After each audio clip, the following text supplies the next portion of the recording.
Picture it. Our ancestors gnawing roots harder than bricks, ripping raw meat like hounds on a bone. Back then, meals weren't about taste. They were about survival. Imagine serving that at a banquet. No applause, just broken teeth. But then came fire. Fire didn't just warm our caves, it rewired our brains. Bigger brains, smaller jaws, fewer dentists required. Suddenly, bitter roots turned sweet. Nuts snapped with a crunch, and mammoth steaks sizzled smoky. Fire wasn't just a tool. It was humanity's very first seasoning. Picture this. Your great times a million grandfather sitting in a cave trying to eat dinner. But here's the thing, dinner is fighting back. Every single bite is like chewing on a leather boot that's been left out in the rain for 6 months. Welcome to life before humans discovered fire, where every meal was basically an extreme sport. Back in the day, our ancestors had jaws that could crack walnuts like we crack our knuckles. Their teeth were so strong they could probably open bottle caps. But even with all that chomping power, eating was absolutely exhausting. Imagine spending 4 hours just trying to get through a steak that tastes like cardboard and has the texture of a tire. Not exactly what you'd call fine dining. These poor folks were basically living on hard mode. They'd wake up, spend half the day hunting for food, then spend the other half trying to actually eat it. Their jaws were constantly sore. Their stomachs were working overtime, and they were probably getting about as much nutrition as we get from eating paper. Plus, they had to deal with all sorts of nasty bugs and parasites that loved hanging out in raw meat. It was like playing Russian roulette every time they sat down for a meal. Life was pretty much eat, sleep, try not to get eaten by a saber-toothed tiger, repeat. Our ancestors were smart, sure, but their brains were basically running on fumes because their bodies were using all their energy just trying to digest dinner. They were like smartphones trying to run on 1% battery, technically functional, but not exactly firing on all cylinders. Then one day Mother Nature decided to throw the world's most dramatic cooking lesson. Lightning struck, and suddenly the forest turned into the world's first barbecue pit. But instead of hot dogs and hamburgers, there was chaos and terror. Our ancestors probably thought the world was ending.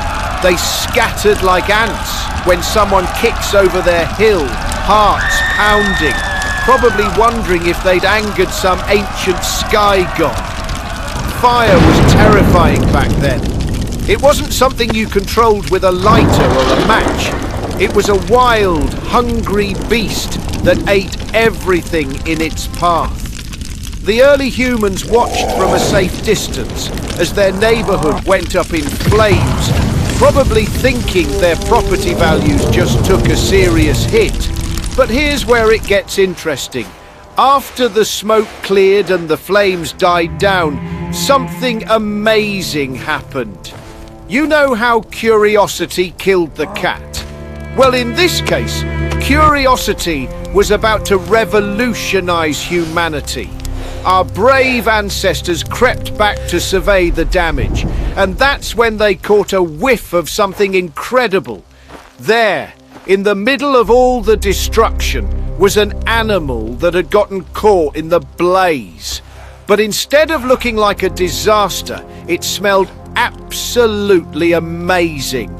The meat that used to be tough as old boots was now tender and practically falling off the bone. It was like nature had just invented the first slow cooker. Imagine being that first human to take a bite of cooked meat.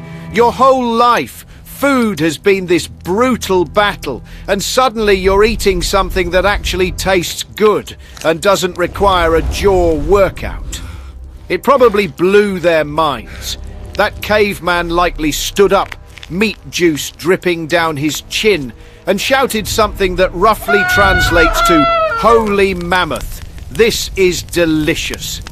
This wasn't just a nice surprise, it was the ultimate life hack. Cooked food was like upgrading from dial-up internet to fibre optic. Suddenly, eating didn't feel like a part-time job. Their bodies could actually absorb more nutrients, which meant more energy for their brains. It was like someone had just plugged them into a wall outlet. With all this extra energy, something incredible started happening.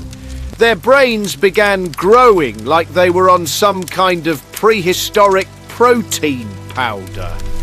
They had time to think about things other than just surviving until tomorrow.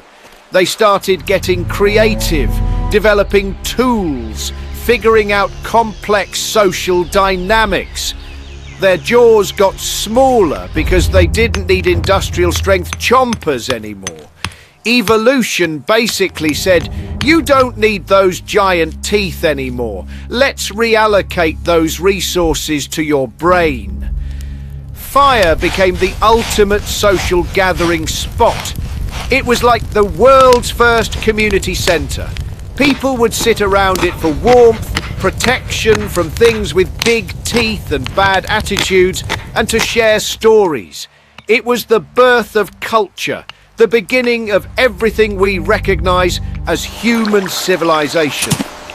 That single lightning strike didn't just cook some meat, it basically invented humanity as we know it.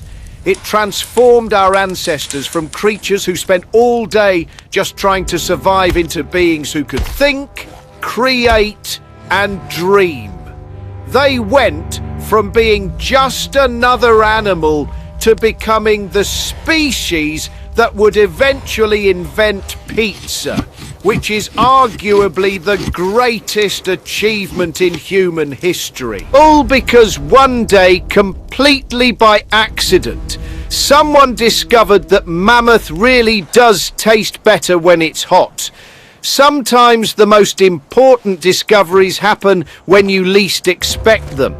That terrifying lightning strike wasn't just nature showing off. It was the universe handing humanity the keys to civilization on a silver platter. The earth accepts your spirit.